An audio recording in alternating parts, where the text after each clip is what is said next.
నిర్వహణ కమిటీ ఆధ్వర్యంలో శనివారం విడుదల చేశారు.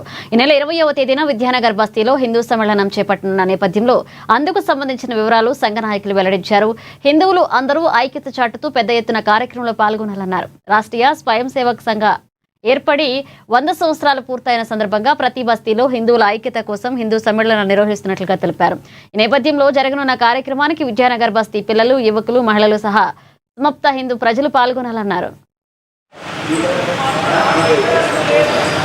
రాష్ట్రీయ స్వయం సేవక్ సంఘ్ 100 సంవత్సరాలు పూర్తయిన సందర్భంగా గత దసరా ఉత్సవం నుంచి వచ్చే దసరా ఉత్సవం వరకు వివిధ కార్యక్రమాలు చేపట్టడం జరుగుతుంది. ప్రజలందరికీ తెలుసు, దసరా ఉత్సవంతో పాటు జనజాగరణ నిర్వహించడం జరిగింది. ఇప్పుడు ప్రతి బస్తీన హిందూ సమ్మేళనం అనే కార్యక్రమం బ్రహ్మాండంగా నిర్వహించడానికి బస్తీ వారీగా ఎక్కడెక్కడ నిర్వాహకులు నిర్వహించడం జరుగుతుంది.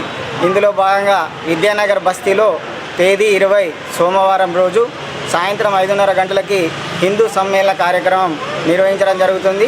ఈ కార్యక్రమానికి ప్రముఖ స్వామీజీ, ధర్మపీఠం స్వామీజీ మహాదేవ్ స్వామీజీ వారు వస్తున్నారు. అలాగే రాష్ట్రీయ స్వయం సేవక్ సంఘ్ గోసేవ ప్రముఖ ప్రాంత సేవ సముఖ్ నివాస్జీ వారు వస్తున్నారు. కాబట్టి ఈ కార్యక్రమంలో హనుమాన్ చాలీసా కార్యక్రమం, అలాగే గోమాత పూజా కార్యక్రమంతో పాటు వందే మాతర ఆలాపన, తదుపరి స్వామీజీతో పాటు ముఖ్య వక్త వెంకట నివాస్జీ వారి సందేశం ఉంటుంది. ఈ కార్యక్రమానికి విద్యానగర్ బస్తీ వాసులందరూ, మహిళలు, పిల్లలు, పెద్దలు, యువకులు అందరూ ఇచ్చేసి, సమస్త హిందువులందరూ ఇచ్చేసి ఈ కార్యక్రమంలో పాల్గొని మన హిందూ ఐక్యతని చాటి చెప్పాలని కోరుతూ ఈ కార్యక్రమం హిందూ సమ్మేళన నిర్వహణ కమిటీ తరపున మేము విజ్ఞప్తి చేస్తున్నాం.